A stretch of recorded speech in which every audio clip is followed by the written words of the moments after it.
Hello, everyone. Welcome back to I See What You're Saying, the Disciplined Listening Podcast. I'm Michael Reddington, and again, today, I have the great privilege of introducing our next guest, Dr. Tim Levine. Dr. Levine is a professor and the chair of communication studies at the University of Alabama at Birmingham. Before arriving at UAB, he has taught at universities all around the world, including Korea and Hawaii. He has an extensive resume in the world of education and academic publishing. He has published over 125 referee journal articles. His passions are researching deception, persuasion, credibility assessment, interpersonal communication, and his research is thorough and exhausting. He's been quoted in multiple books and magazine articles, probably most famously quoted or most accessibly quoted heavily in Malcolm Gladwell's book, Talking to Strangers. Tim's book, Duped, is a must-read for people who are truly fascinated and dedicated to learning how and why people choose to share the truth, withhold the truth, or manipulate the truth in any given situation. It's basically a one-stop shop for the majority of academic research that's been completed on the concept of truth and deception prior to the publication of the book. It's exhaustive in how he quotes other research and other researchers, how he lays it all out together, how he shares his findings of his research, dives into truth default theory and truth bias, and applies them in a way that we can all take outside of the investigation context as well. His expertise is world-renowned. I'm very happy that he's taken the time to join us today, and I'm really looking forward to sharing our conversation and his lessons, his research with us. Before we go any further, of course, we've got to thank our sponsors, as always, HumanTell. Please, if you are interested in expanding your ability to understand what it means when people's facial expressions change or when their body language change, most likely within the context of the situation, of course, please visit HumanTell.com and enter the code INQUASIVE25, INQUASIVE25 for a 25% discount on all of their online training. Please also head over to Emotional Intelligence Magazine at ei-magazine.com to check out all of their online catalog of resources, everything emotional intelligence related, from articles to podcasts to videos to events to training programs to resources. They've got so much going on over there. Please check them out. And of course, for the professional interviewers who are watching, please check out the International Association of Interviewers at certifiedinterviewer.com and look through all the resources they have there, from their membership benefits to the certification, to the programs, to the resources, to the legal updates, to the events, to the networking that takes place on that site. They are solely dedicated to providing elite interviewers with all the tools they need to be successful in all of their conversations. So head over to certifiedinterviewer.com and check out the International Association of Interviewers as well. Thank you all for taking the time to join us today and watch or listen to this conversation. We're grateful for it. And now, without any further ado, Dr. Tim Levine. Good morning, Tim. It is great to see you. Thank you so much for sharing your time this morning. Thanks for inviting me. It's nice to be back. Oh, my pleasure. I've been really excited about this conversation. I know we've had the opportunity to speak before. In our previous conversations, I don't know if I've specifically told you this. So when I was sitting down to start writing my book, I came across Duped. And when I came across it, bought myself a copy. That was actually the first time I reached out to you. And I literally said to myself, I probably should read this before I continue on with my book. And I'd have to go back and double check, but I believe you were the person I quoted the most by a considerable margin once I finally sat down to finish mine. So want to make sure that we have the time to highlight your work and your research, what you've done, what you're working on now, because I find it amazing, applicable inside and outside of investigation, and the depth and the care that you took with the research you did and the results that you came out with really speaks for itself. And I believe that they're very important to highlight. Well, thank you for those kind words. That's, okay. That's what we strive for. You're very welcome. And they were well earned. So to start with a question that probably isn't the most difficult question you've ever been asked, and I'm sure you've been asked it before. What lit your fire for dedicating so much time and so many years and so much work to the study of truth and deception? You're right. This is a question that is certainly up there with the most frequently asked. It is so often asked that I start out duped in chapter 1 with the story because it's the thing that everybody wants to know. Yep. I didn't start out to study deception. I was interested in persuasion. As an undergrad, I came across a bunch of persuasion research. That was the most interesting thing. When I went to grad school, I started getting into interpersonal communication as well. I found that I find just about anything to do with humans really interesting. I got into that. Then when I was doing my PhD work, my university hired a new professor who studied deception, Steve McCornack, and I was assigned as his research assistant.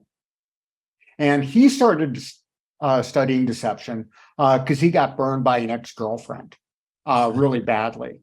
So he was interested in how knowing people affects whether you can detect deception or not. And common sense might suggest that the better we know people, the better we would be able to tell if they're lying or not. But as you and I both know, common sense doesn't often work in the area of deception. And what he found suggested kind of the exact opposite. The better you know somebody, the more you tend to believe them, the more you tend to believe them. And he published this. It was his undergraduate thesis work. And I was just like, I thought it was really cool and really impressed by it. So I got myself assigned to being his research assistant. And we did some follow-up studies on that. And, I saw in the data how powerful this thing we call truth bias is. And so I got curious. And, when you do research, every finding you get leads to more questions than answers. You set out to try to, discover what's going on with this thing, right? And you find a little bit of that out with the study, but it leads to a lot more questions than answers. So then you have to go study those things. And so I got started down the path of just kind of what's up with this truth bias thing? Why are people so bad at detecting lies? The findings didn't really make a lot of sense to me. The findings, I think, just objectively didn't support the theories of the time. So and also deception was an area where things aren't what they seem. So there's cool findings. So it's an opportunistic topic to study if you're an ambitious young social scientist, because obviously there was big discoveries yet to be made. Obviously there was a lot of room for improvement in the way things were done. There were a lot of surprise findings. So much of social science is just documenting common sense, and deception was an area where things weren't common sense. And it's a topic that other people are interested in. So I think maybe the thing that attracted me most to deception wasn't necessarily my interest in it, but the fact that other people are interested in it. No kidding. And it's good to do research on things that other people find interesting, because then there's more of a market for your work. That's a great way to approach it. So many times we talk to people, I wanted to do this, but in this case, it was looking at what does the crowd want and how do we provide them with that? Right out of the gate, you mentioned truth bias. And the work that I do, it's pretty common that at least one time on one break in a session in any given week, someone will come up to me and say, Mike, I like to think I give people the benefit of the doubt. I like to think I trust people, but time and time again, I feel like at some point I get fooled and I should have seen this coming. And when I hear that now for years now, the next phrase out of my mouth is, are you familiar with truth bias? Have you read Tim Levine? So because of how pervasive this is, and honestly, if I can paraphrase correctly, how our brains are essentially wired, can you quickly walk us through truth bias and then the resulting truth default theory that a lot of your work, especially with Duped, was built around? Sure. So in traditional deception detection studies, they work a lot like true-false test. So you show people a bunch of clips, half of which are true, half of which are lie. It doesn't have to be video clips. You could do it with audio. You could do it with written statements. You can do it in face-to-face. But, there's segments of communication which are either deception or honest. And people do this true-false task where they have to sort them. And the big finding from the literature is people are just a little bit better than chance. So they're on average 54%. And if you have them judge enough statements, the closer you get to 54%. So there's not some people who are better at this task than others. Everybody, if you give them a long enough true-false test, gravitates towards. But there's a catch to it, which is people tend to pick true more than false. As a consequence, they get the truths right probabilistically more often than they get the lies right. If we scored the lies separately from the honest statements, the honest statements are 60-something% accurate, and the deceptive statements are something like 40%. And when you average them, you get to 54%. So this tendency to guess true more often than lie, independent of what you're seeing. Mm-hmm. It's just you guess true more often. That's called truth bias. The difference in accuracy between accuracy for truths and lies, we call the veracity effect. Yes. What the big implication of this is that if you're talking to somebody who's honest, you're much more likely to be right. But if you're talking to somebody who's dishonest, you're more likely to be fooled. So it's the honesty of the communication that predicts the accuracy of the outcome. But this all prompts suspicion, right? Because when you're in a deception detection experiment and the researcher are telling you some of these are truths and some of these are lies, right? And you have to circle truth lie. This brings this to mind. So people are truth biased even when they know their task is to detect lies. So the idea of the truth fault is, what happens if you didn't know this? What happens if you and I are just talking? Does this even come to mind? And the truth default is no, not unless there's something that gets you thinking about it. So honesty is the default mode of communication. I'm going to be honest with you unless I have a reason not to be. You're going to believe me unless you have a reason to doubt what I'm saying. So skepticism has to be triggered. Dishonesty and lying has to be motivated. So the idea of the truth fault is honesty is the default mode of communication. And the premise is that this is a fabulous thing because it lets us communicate.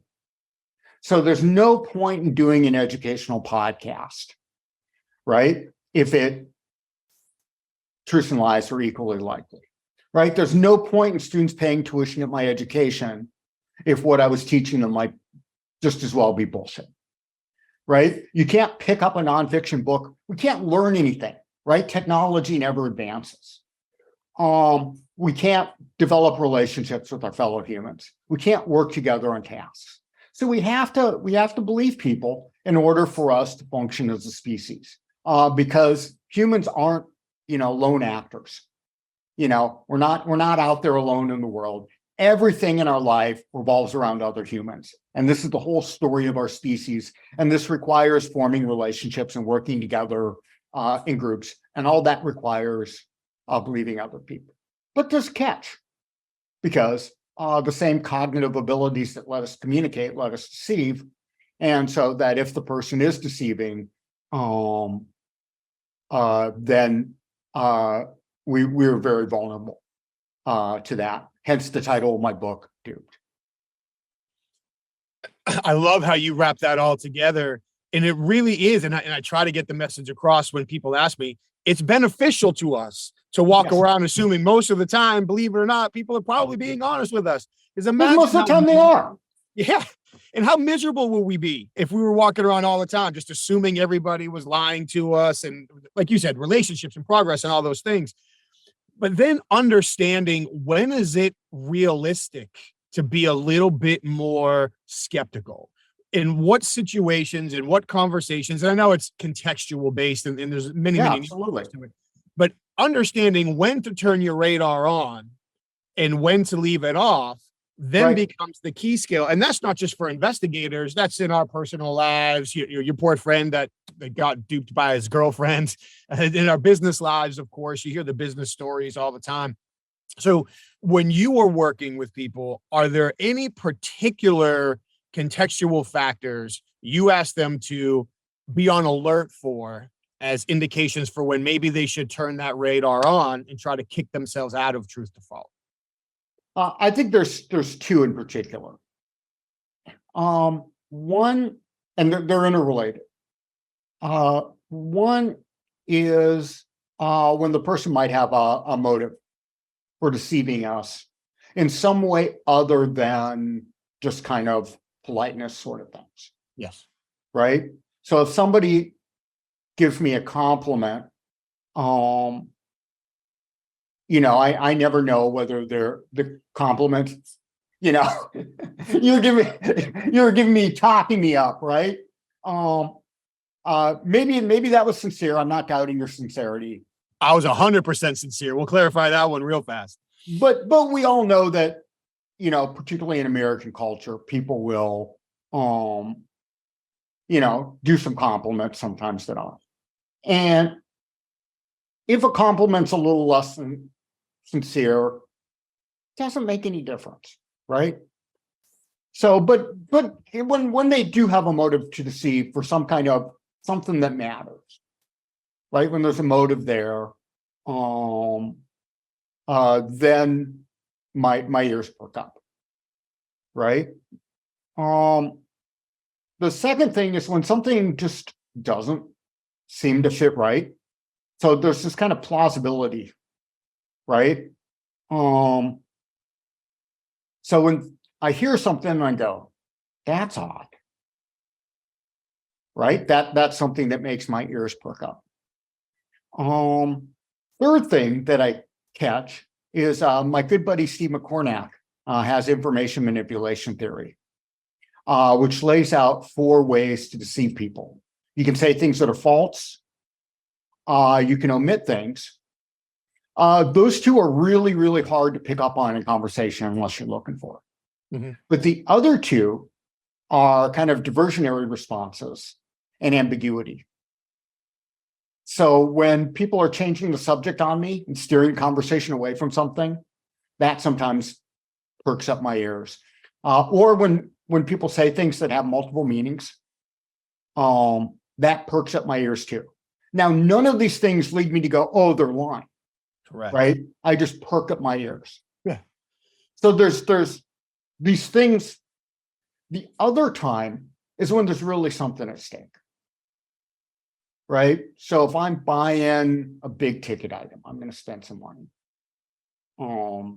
If I was deciding to get into a serious relationship with somebody, something that's a big commitment where if there was deception, there might not be deception there, but if there was, it would be really, really bad.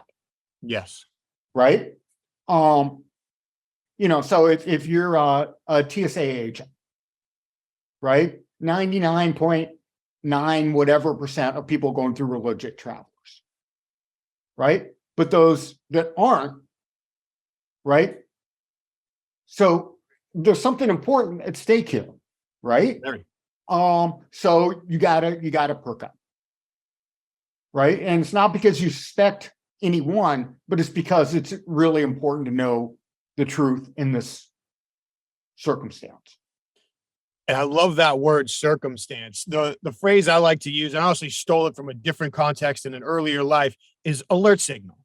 Like, it doesn't mean that somebody's lying, but to your point, if they're saying something that sounds a bit implausible, if something has changed in their delivery, if I believe I'm in a situation where they feel like there's a benefit or I feel like I might be at risk, then yeah, just keeping attention for those alert signals.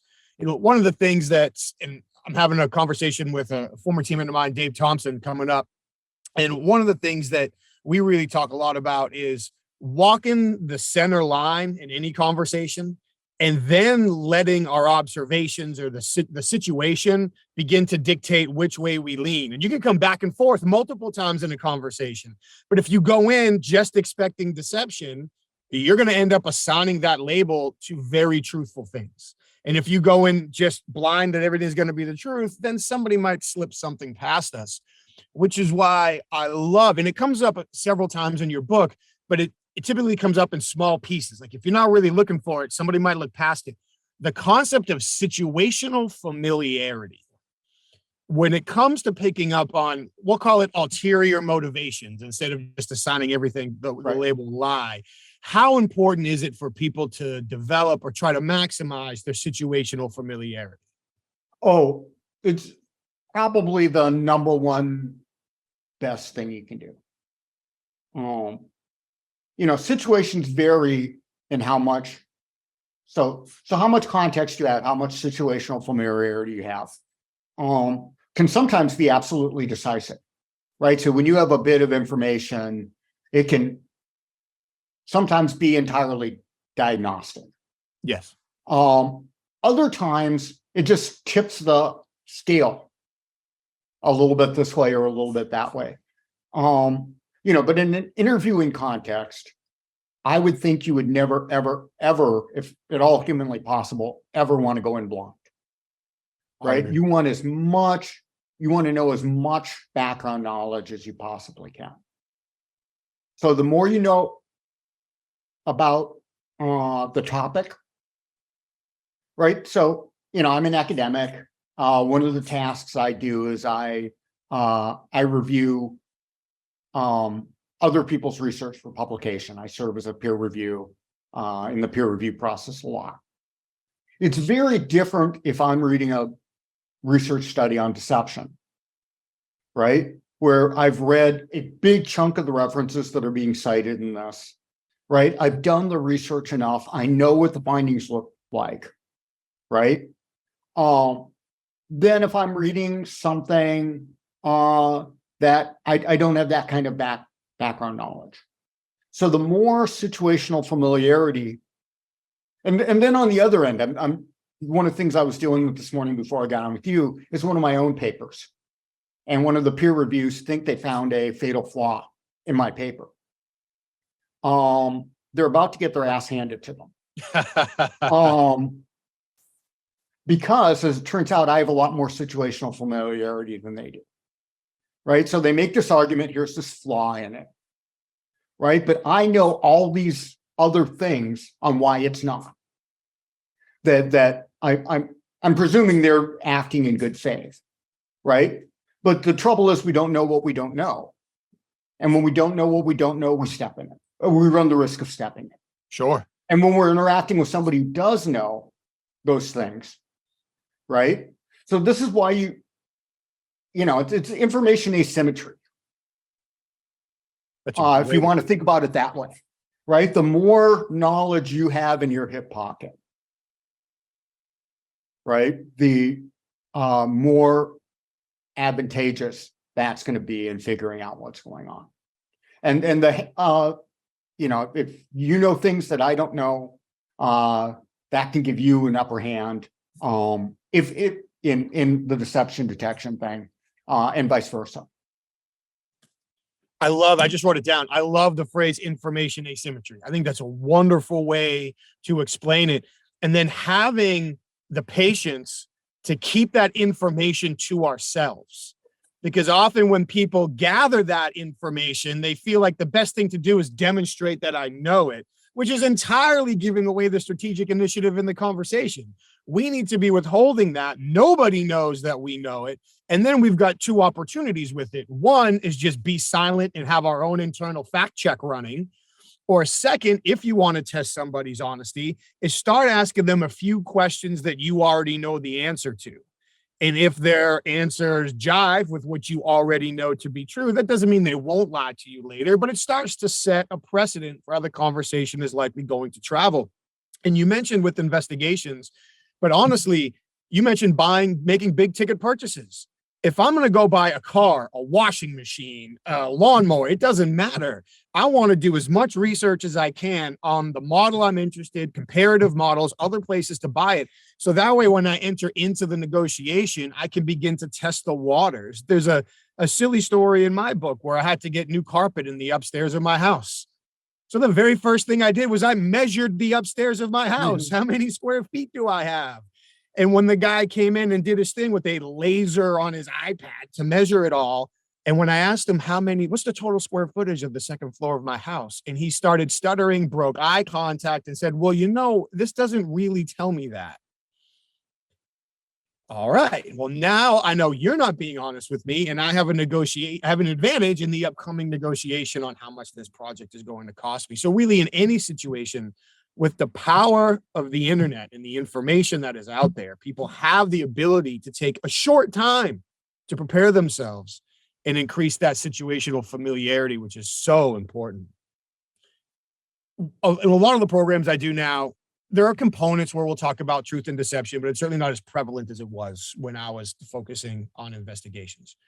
I find often that people will admit to, it's the human condition. So when I say admit, it might be a little bit of a strong word, becoming frustrated, upset, angry, disappointed, pissed off, take it personal when they feel somebody lied to them. So we talk a lot about understanding that people aren't lying to hurt you. They're lying to protect themselves. It has nothing to do with you. They'd lie to anybody else who was sitting in that chair. Let it go. There's intelligence there. Let's use it to our advantage. But a lot of their interpretation of being lied to and the moral front accompanied with it comes from their expectations for how someone will communicate with them, which we've already touched on a little bit, and then their reasonably frequently inaccurate interpretation of what they're observing. And I know this is discussed in depth in Duped. For the people that haven't read it yet, what do you find are the most common myths that people associate with deception that couldn't be farther from reliably indicative that someone's being less than honest? I think far and away is people's rely on some what I would call cues, and particularly nonverbal cues. So people and demeanor and how people are coming off. So people form judgments on how people come off, and those influence incredibly. And I don't think really there's nobody's immune to paying attention to this. People just like the confident, friendly extroverts and want to believe them. But confident, friendly extroverts are coming off the way they are because they're confident, friendly extroverts, not because they're honest. Similarly, people are very, somebody's a little high in trait anxiety. Maybe they're a little bit on the spectrum, maybe just a little bit social awkward, or maybe just introverted. People can mistake those for dishonesty. So I think far and away the huge misconception is people put way too much weight on how people come off. In interviewing for job interviewing. So in academic jobs, people, come in for this 2-day interview and they do what's called a job talk where they present their research. And this is incredibly powerful. I've watched how people come off, shift whole faculties into thinking this person would be a great hire or not a great hire, where probably there's a lot more information in their resume or CV on how good they're going to be in their prior teaching evaluations. And but how people present themselves has just outsized impact on other people's opinions of them. So I think that's far and away the biggest myth. I love that you brought up demeanor. And obviously, I'm cheating a little bit. I've read the book. We've talked before. Right. But the concept of demeanor and what you just said, falling prey to the charismatic extrovert. Not saying that all charismatic extroverts are liars or deceivers. No. It is so easy for people to steal a phrase, fall in love with the charisma and the extroversion that they're seeing. That, in my experience, the biggest mistake I guess two. Number one, it just aligns with their preconceived notions and assumptions. Yeah, confirmation bias. that leads to the second mistake, which is they don't ask detailed follow-up questions. Yeah. So personally, and I would love your thoughts on this, the more charismatic somebody appears in a conversation, from my perspective, the more important the follow-up questions become. Because I want to know, are they fantastic at what they do and they're also a charismatic person? Or are they a charismatic person that has traded on charisma their entire life and career? And as soon as we turn that bolt even one more click, things start to fall apart. Are there particular techniques that you've seen effective to help people get past that charisma block, if you will, to then get down into some of the more, not super granular, but at least follow-up opportunities in the conversations? Well, I think the big way to get past that, and let me note that there's the risk on the other end too, which are the people who aren't charismatic. That doesn't mean they are deceptive. Oh, sure. Right. And you can be equally wrong with them. The trick is, we already talked about this, situational familiarity, asking questions, listening carefully to the content of the answers. The content piece is great. There's another word that you used in your book that's currently escaping me. It's mildly embarrassment. It was content in, not correlation. Content in context. Yes. Which ties into situational familiarity thing. Yes. So understand what's being said in the context in which it's being said. And the better you understand the context, the more you're able to understand what's being said. Context is king, context is queen. We say it all the time. It really drives. We'll do exercises sometimes with people, and we'll talk about, when's the time you thought you caught somebody lying and later found out it was true, which, by the way, they're already picking up or missing the fact that they said later they found out it was true, not immediately. Right. And so how did you know that they were lying? And it typically comes back to some version of cues. But then we'll go through an exercise where we'll ask them what they believe the cues meant, and we'll change the context of the situation. What would those cues mean if this was the context, if that was the context? And then you see people start to think, and you realize that often, and I believe I'm quoting Cialdini here, we mistake what is focal for what is causal. So I believe your cues are telling me you're lying, but it's really the context this whole thing is happening in. And by the way, I didn't know you were lying until I verified it after. Your cues made me suspicious. It was my follow-up efforts that actually proved the lie. Can you share a little bit with us on the importance of understanding the difference between I didn't catch you now, I found out later, and some common steps for people to maybe take or employ to keep themselves on that track once their suspicion has been aroused? Well, most deception, I don't know in interviewing context, but just in everyday life, a huge proportion is detected well after the fact. So if it is a deception about something important, the truth has a way of coming out over time.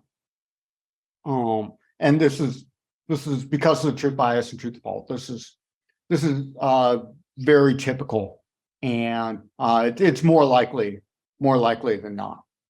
But the best thing you can do is just kind of keep an open mind, because just because you believe something now, you got to be willing to revisit what you think. You gotta update your current beliefs given the data you have at the given time, with the understanding that what we think now might not, but what would be what we think at some later point in time. Because as there's more information comes in, right, and if you're open-minded about that information, then you change your opinions when you need to. I love how you said the truth has a funny way of coming out. If you run the experiment long enough, to steal a word from your background, if you run the experiment long enough, the truth has a way of verifying itself. There's not, in my belief, in the vast majority of situations, there's not the need to confirm it right now. No. We let the situation play out. We gather more data. We make more informed decisions. We update our perspective over time. In the spirit of getting the truth out, I know in your work, both within the publication of Duped and some of the projects you have going on outside and previous, you've done some work into studying effectiveness of different questioning techniques. Right. When it comes to obtaining the truth from, we'll just say, people who are hesitant to share it, what has your research shown to be some of the more effective questioning techniques for people to be successful in that endeavor? This isn't my work per se, but for people who are reluctant, the better you can establish rapport with them. There's very few people who like don't want to talk with people that they like. So the more you can be likable, the more you can come off as being empathic, empathetic, the more likely people are to open up to you. You want to be non-judgmental, non-threatening. Pretty much. Yeah. Amen. Amen. I mean, I certainly can't contradict the research, but even in my experience, you just hit the biggest nails on the head. Develop rapport. Don't overdo it, because then it comes across as building distrust instead of trust, but don't skip it either. Establish some sort of common connection. Be empathetic, understanding of their situation. If anything, non-judgmental. Don't embarrass them. And then, given enough opportunity, once that relationship starts to develop, even over a smaller period of time, people will generally start to talk. Yeah. One of the really crazy findings in deception detection experiments is accuracy for planned lies is the same as accuracy for spontaneous lies. Really? Which I take to mean that most people just aren't that strategic. So I think people sometimes have this view of these liars who are just like these crazy strategic masterminds who have planned everything out. And maybe that happens sometimes, but for the most part, when we're communicating, we're putting together what we're saying on the fly, right? And if you are saying something that's scripted, it comes off as scripted, right? So my guess is all your listeners can tell that what we're doing right now is entirely unscripted, right? And it would sound very, very different if we had practiced and rehearsed this. So what's being done is on the fly. So just get people talking, and good information will come. If you can get them talking, good information is likely to come out. Just kind of the idea of these advanced countermeasures and everything. I'm kind of skeptical of. I've met very, very, very few people in my life that are really high level strategic actors. The kind of super hyper successful Machiavellian. If they exist, they're a very small segment of the population. Sure. Or they're people that were in a profession where they were exposed to so much training, so much planning, so much preparation, that it just became a part of who they are. But they had like somebody who plays sports or plays music. They had the training and the practice to go along with it to develop that skill. Yes. But most people don't have that. Agreed. Is there, in your research, was there a particular style of question or a particular wording of a question that appeared to be more effective in getting people to open up after they were believed to have lied in order to tell the truth? So after they've lied and you want them to admit, if you confronting them with evidence, or so if you think that I know the truth, there is no reason for you to lie to me, right? Because deception can't function, right, without that information asymmetry. So if you think I have the information and I know it happened, there's less point in you lying to me. But really have to be careful with false confessions. I'm working on a paper right now on false confessions. Fantastic. So do we got time for me to go into this? We absolutely do. Yes, it's a very important topic.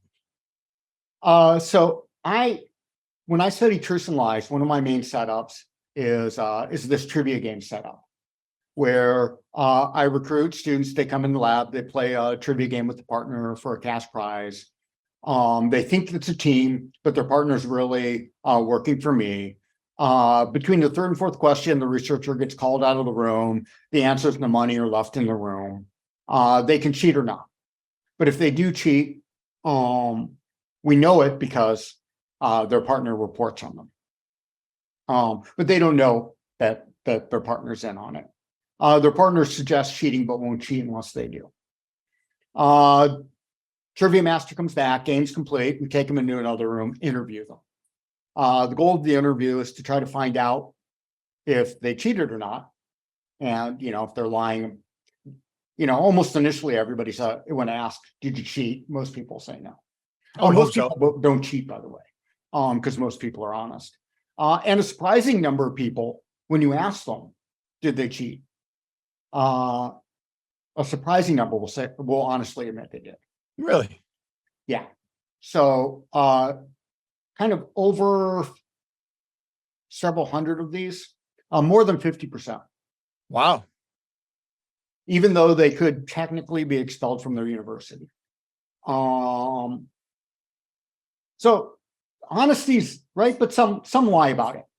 But in my setup, nobody ever lies with a false confession.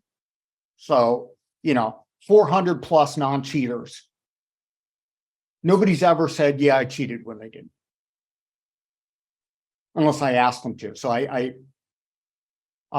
asked a few people, I said, we're doing the study. Would you say you cheated even though I know you didn't on tape? And then they're like, sure, right? But nobody ever spontaneously false confesses. But there's this whole experimental literature on false confession, which finds that false confessions are very easy to produce in the same kind of cheating setup. So this thing that's really been bugging me for years and years and years and years is, why do false confession studies find false confessions? And my deception studies, using very, very similar research methods, never find them. And I think there's a few candidate answers. One is just motivation of the researcher. False confession studies that don't find any false confessions fail. Right? Deception study isn't about false confessions. Right? So it might be that the goals of the interviewing are determining the outcome. If you go into the interview trying to get a confession, you can find false confessions. If you go into the interview trying to find the truth, right, then I think these happen a lot less, or maybe never. And what I would love to do is, I would love to go back into those false confession studies and ask those people who are signing their false confessions, did you really do this, or are you just saying it? And my guess is they would all tell you. So I think if you want to avoid false confessions, you go in after the truth. Once you do find a confession, you don't stop. You ask them, I'm interested in the truth. Is this what really happened? And third, you never incentivize lying. Right? You never, ever put them in a position where it's in their interest to falsely confess to you. Right? So if they think that they're going to be nailed for something they didn't do, regardless, but they're going to be way better off if they lie, then people will lie when they have a reason. So you never give them a reason to lie. You go in looking for the truth.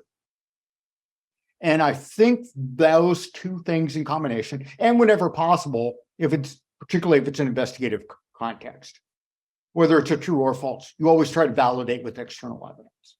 Yes. So I think you do those three things. I think we could, I'm just speculating here. I think this kills almost all false confessions.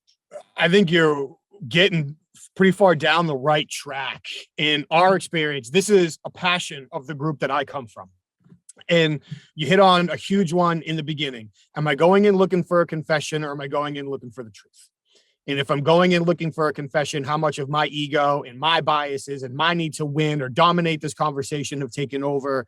And not only am I going to drive somebody to falsely confess, but I'm also going to miss the signals that they're telling me the truth. It's like the inversion of truth bias, Right. that you talked about before. So going in looking for the truth is one. Evidence-based interviewing whenever possible is great, but also withholding the evidence for as long as possible, not sharing details that only the person who did it would know. So withholding going and looking for the truth, withholding the evidence, establishing rapport, empathy, welcoming the other person's humanity, not putting them in a position that incentivizes them to lie, those things that you said. And then you mentioned it as well. After the fact, continuing to look for evidence that substantiates what you've learned. And honestly, during the interview, and I've been there, I understand it. Sometimes in interviews, it took so much longer to get the truth than you expected. Like, for whatever reason, this person had additional stories or alibis, or they didn't want to say a word for the first 36 minutes. So, but literally one word. So by the time the truth does come out, it's almost like, okay, it's over. No, it's just beginning. Like, that is actually the start of now the investigative interview, where I need to ask better questions, more detailed questions, not just to lock in the details of what happened, but where can I go find objective evidence after the fact to substantiate what I've learned. And in my opinion, I believe, and now I'm probably going to step in it myself, but there's a responsibility in the field for the people who choose to prosecute based solely on confessions. I'm not saying to never do that, because there are absolutely times where it's correct, it's warranted, it's the right thing to do. But when there are at all questions of the validity in the confession, what intermediary investigative steps are still available before a DA, a prosecutor, whoever, I don't want to call anybody else specifically, decides to move that forward to trial? So, I mean, all of those things, we could get into eyewitness testimony and other things, but really for the false confession, in the way that we have typically looked at it, is that in general terms, there's three types of false confessions, and I'm sure different phrases would cover them. One is the voluntary false confession, where I didn't do it, but my friend did. I don't want my friend to get in trouble, so I'll cop to it. Or sometimes, especially in like high profile cases, people will want the attention. So they will voluntarily confess to things they didn't do because they want the attention. And I can't medically diagnose why they do that, but there's probably something in their wiring that causes that to happen. The second is coerced internalized. And these typically happen with people who might have developmental disabilities, or might be younger, or might have no understanding of what's going on. So if an interviewer shares enough details of the case of what actually happened and is persistent and holds them too long and makes a number of other mistakes, then the person comes to believe that they actually did it, even though they didn't. The third one is coerced compliance, where basically somebody's become so uncomfortable over a period of time, they figure, screw it, I'm just going to say I did it so I can get out of the room. And that doesn't have to be torture necessarily. It can just be, I've become so annoyed with the fact that nobody's listening to me. I've been trapped in here for 4 hours. If I just say fine, then I can get out of the room and I can put together a better defense to prove that I didn't do it, when unfortunately it has the opposite reaction. And I do believe that you're going down the right road in ways to address all three of those. So my guess is the most common, I don't have any data on this, but, and I don't know if anybody does. The most common type of false confession in the American criminal justice system is false plea bargains. Mm-hmm. And I don't think they're necessarily so much as coerced as incentivized. Because I don't think you would have to interrogate people very long at all to get an innocent person to plea bargain. It can be as simple as a police officer saying, look, I'm going to lie said I'm going to lie about this evidence. Who's the judge going to believe, me or you? You better, you plead guilty, you get probation, not you risk going to jail. Jury's not going to believe you, right? It's that easy to get a false confession. In some circumstances, unfortunately, I don't doubt it. And I certainly, for anybody in law enforcement or family in law enforcement, I'm in no way suggesting that this is pervasive or the majority of officers and majority. No. I'm sorry if I implied that. Yeah, for sure. Thanks for correcting. Yeah, I don't think it was a correction, just a clarification for people. But yes, you've got somebody who's not familiar with the system. It's almost, and you mentioned this earlier, if someone believes the truth is known, they have less motivation to lie. So one of the questions I get asked with relative frequency, even when I'm teaching leadership or sales or negotiation, is, Mike, why the hell did anybody ever confess to you? Which is a fair question, by the way. But generally, people will confess when they believe the truth either is known or will imminently be known. They believe their interviewer is credible, and they have the opportunity to save face. You have those three pieces in place, far more often than not, you're going to get the truth. I think sometimes people just do it because the guilt weighs on them. Yes, 100%. 100%. You're correct. And I think when you do get those plea bargains, I don't think, who's ever getting them, whether it's the, prosecutors or law enforcement, I don't think they're randomly going around framing people. I think they legitimately believe that the person's guilty. So, I don't think it's intentional, but I think people will lie when you incentivize them. I think you've got a good point. And it's almost the inverse of, I believe the truth is known. Nobody will believe the truth. Right.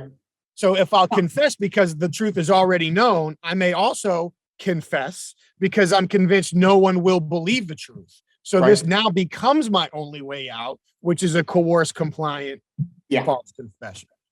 Yeah, absolutely. Yeah. But that's a huge one. And thankfully, Dave Thompson speaks to it much more specifically than I can, but there is legislation being brought forward all over the country to put further ethical limitations on what can or cannot be said around the existence of evidence. Previously, intrinsic lies were potentially allowed, but extrinsic were not. So I couldn't tell you I'm going to put your mom in jail if you don't tell me the truth, but I could tell you your partner confessed even though he's in the other room telling me to pound sand. So I don't know the specifics. Dave speaks to it better than I do, but there is legislation being brought forward, and in some instances passed already, that looks to put ethical, won't say guardrails, on what and how evidence can be presented. And that's not to undercut law enforcement. They have an extremely difficult and necessary job to do.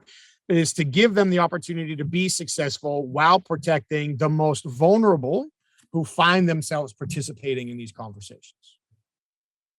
Yeah. Agreed. So I have a little bit of inside information that you have some exciting new projects potentially coming down the road.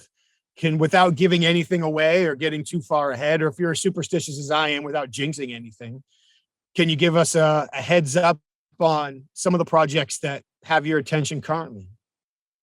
Sure. Well, I already talked about one, which is the false confession paper. But one of the things I've been really, and the truth to fault theory led me to, is the question of how often people lie. And the finding is that people are way more honest than we probably think they are. Lying's pretty unusual in the entire, if there's some way to sample all communication everywhere, deception and lying are only a tiny part of it. Further, there's big individual differences in how often people lie and tell the truth. So what we found is, I'm sorry, That's all right.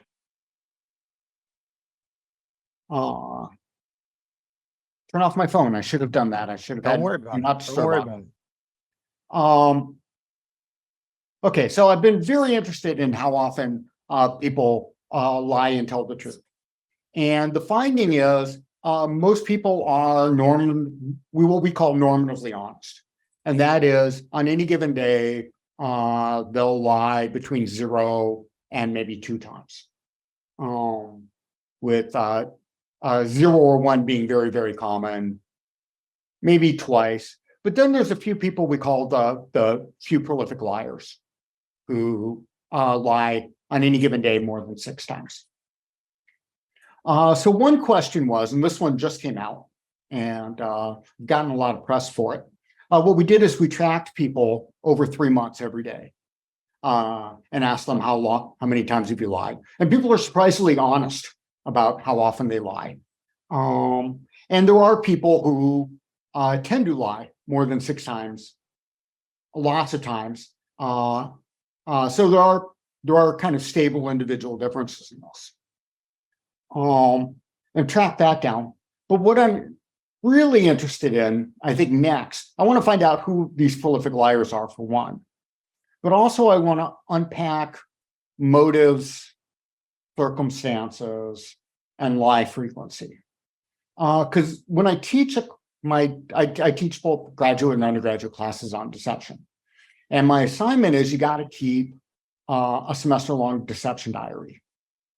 And then you tie in your experiences through the semester in your personal life and professional life with what you've been learning in class.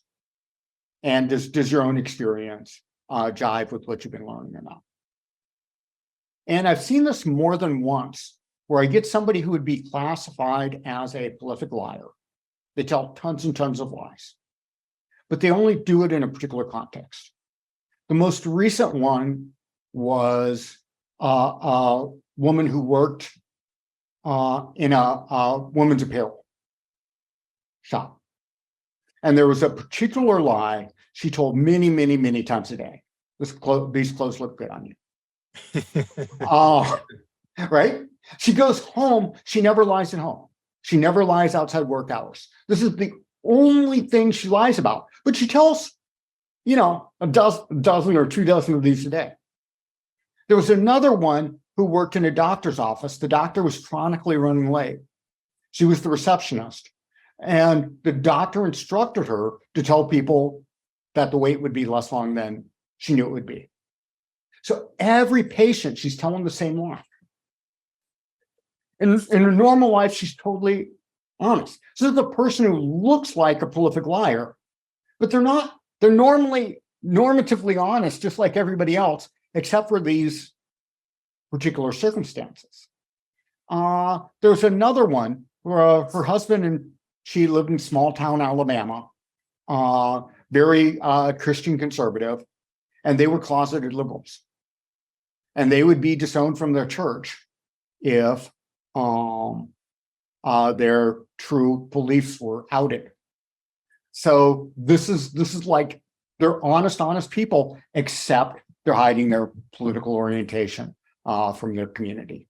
So there's some people that just have a particular thing where the truth's not working, and that's accounting for all their lies. Where there's other people who just, go around and lie a lot. So I'd really like to start to try to figure out how to unpack this.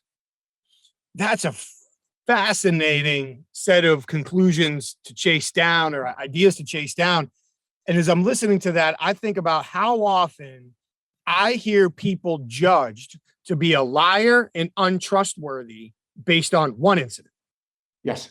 So when I think back to, and I'm not trying to throw anybody under the bus, but when I think about a lot of the senior leaders that I work with and senior executives that I work with, a lot of times they'll feel like, and I'm certainly not speaking for all of them, but frequently enough, they'll feel like if somebody they think lied to them one time, that person's written off. They're untrustworthy. They might still work here, but they're untrustworthy. I can't trust what they say. They could actually be an extremely trustworthy person. But for whatever reason, in this particular situation, they feel the need to protect themselves against some sort of perceived consequence, real or perceived.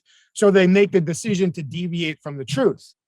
So outside of that, they're likely super trustworthy. And inside of that context, if we could figure out a way to approach them differently, go back to your ideas of rapport and empathy. And Yeah, all just these other don't things. incentivize lying. Yeah. Right? If you don't incentivize lying pretty much goes away. One of the conversations I found myself having people, and if I'm using the term incorrectly, please correct me, is asking questions with implied expected answers. Right. And then being upset when they get the answer that the question implies, which is not a truthful answer. It's like, you walked them into that one. Sure, at some point we have to say, I've still got a personal responsibility to be honest. Okay, I'm not going to ignore that. But if you ask somebody a question in a way that makes it sound like the only acceptable answer is the untrue answer, and they give it to you, you have forfeited the right to be angry with them at that, because that is how you pose the question to them. This is a much more subtle, I think, misconception that interviewers have, and it's more general than that, but it's particularly relevant in interviews, is we don't realize how much the questions we're answering are shaping the answers. And so some of the things we're observing in other people are because of what we're doing. And we're not necessarily conscious of that. Yeah. Because our focal point is them. Right. Yes. And we're seeing what they're doing. And we're not understanding how what we're doing is shaping what they're doing. I was recently read a little bit into an ongoing legal proceeding where there's an investigation into one individual and lots of other individuals were being interviewed. And at least according to the defense team, all of these people who are saying things about the person under investigation are either, talk about different types of lies, exaggerating or fabricating these stories. And because of the consistency in them, I thought, are the questions on the record? Well, yes, they are. May I see the questions, please? And when you look at the questions, and I can't say if the guy's innocent or not, right? I wasn't there. So I'm not saying this makes the guy innocent. But now when you look at how these people were asked their questions, the interviewer is literally holding them by the hand and walking them down the road, where now I am incentivized based on the question alone to potentially embellish or change my answer or build on what somebody else said. Mm-hmm. It's understanding the impact of how we communicate with people. And then I guess I didn't say that in proper English, but understanding how our communication impacts other people's answers and decision-making process is an enormous opportunity for so many people. Agreed. I can't thank you enough for your time today. It is always great to see you. It is always great to continue to learn from you. I'm excited to continue to read your research as it comes out. I have no doubt that people are listening out of the investigative field, in the investigative field, that are interested in your work. I recommend your book consistently to people. If people are looking to find out more about what you do, continue to learn from you, where should they go to find more of your research, more of your work? Well, with the exception of my book, Duped, so that's available on Amazon. But unfortunately, most of my kind of primary studies are behind paywalls at academic journals, and they're written presuming a PhD level knowledge of statistics and social science. For people who are good taking a stab at academic research and who don't have university access, email me. I'm easy to Google. You can find my Gmail if you Google it. If you want particular PDFs of particular studies, I'm happy to share those with you. I think the modern academic journal system is a total ripoff. If I could self-publish everything, I would. Unfortunately, that's not the currency my university wants. They like to pay the publishers exorbitant amount of money for work that they funded. And for whatever reason, they think this is smart. But I try not to play that game. So you can email me for PDFs. The best place for my work, though, is probably the book Duped. You know, it costs, I don't know what year's versions are going for. I think new paperback's about 30. And not everybody wants to do commit to reading a whole book, but that's a good place. For people who are interested in the book, I recommend going through it from start to finish. It's the first part's kind of necessary evil setup, but the rest of it won't make much sense if you haven't kind of forced your way through the first few chapters. You And the end brings it full circle. So I would agree. And it is a bit of a lift. There's a lot of work that's packed in there, and it is a bit technical, but I truly believe that it's written in a way where, and I think this is true for a lot of people when they're experiencing anything on truth and deception, they start relating it to their life. I had this conversation. I was in this situation. Should I have seen that? Did I misrepresent that? So even though there is a technical lean to how it is written, if people take the time, even if they go through it in pieces and relate it to their own experience, there should be a ton of value that they can pull from it. Yeah, and it's way more accessible than the academic journal articles. But if people are worried about it, read the Amazon reviews. I think they're actually pretty good. Kind of all the academics who read it go, "Wow, this is so accessible," and the people who aren't academics go, "Wow, this is nerdy." And I think both can be true. Maybe a little bit. Yeah. Yeah. Talk about perspective again, right? Yeah. What we're used to. But that's a fantastic offer to share your PDFs as well. There are plenty of research scientists that wouldn't do that. So thank you very much for that offer. I'll make sure to include some of the online links that I have for you, your email address in the show notes. So people who are interested, I'll put a link to your book online. I'm assuming Amazon has it. So I'll put a link. We just said the Amazon review. So I'll put that link on it so people will be able to access it directly if they want. And again, I cannot thank you enough for coming on, carving an hour out of your day to share your expertise and your insight with us. Oh, thanks for having me. My pleasure. With everything that you have going on, hopefully we can do it again down the road and get some updates and take the conversation in a different direction. Absolutely. All right. Enjoy the day, sir. Thank you very much. You too. Once again, Tim, thank you so much. I appreciate you joining us, sharing your time, your research, your insights, your ideas, what's coming next. Clearly, your passion and your thoroughness for what you do shines through. And I believe everybody that listened to this conversation hopefully has a new perspective, or maybe a reconfirmed perspective if they're already familiar with Tim's research or familiar research on what they should be potentially looking or listening for, the value of context, why people may or may not choose to share the truth in any given situation, and how that affects our lives and our ability to communicate with others. So, Tim, thank you so much. On the way out, we certainly need to thank our sponsors again as well. As always, HumanTell. Please head over to humanTell.com and enter the code Inclusive25 for a 25% discount off of all of their online training if you're interested in expanding your skill set and ability to understand what people are likely thinking and feeling when their facial expressions and body language change. Head over to Emotional Intelligence Magazine at ei-magazine.com and explore their ever-growing catalog of emotional intelligence-related resources. And please, for the investigative interviewers, head over to certifiedinterviewer.com for the International Association of Interviewers.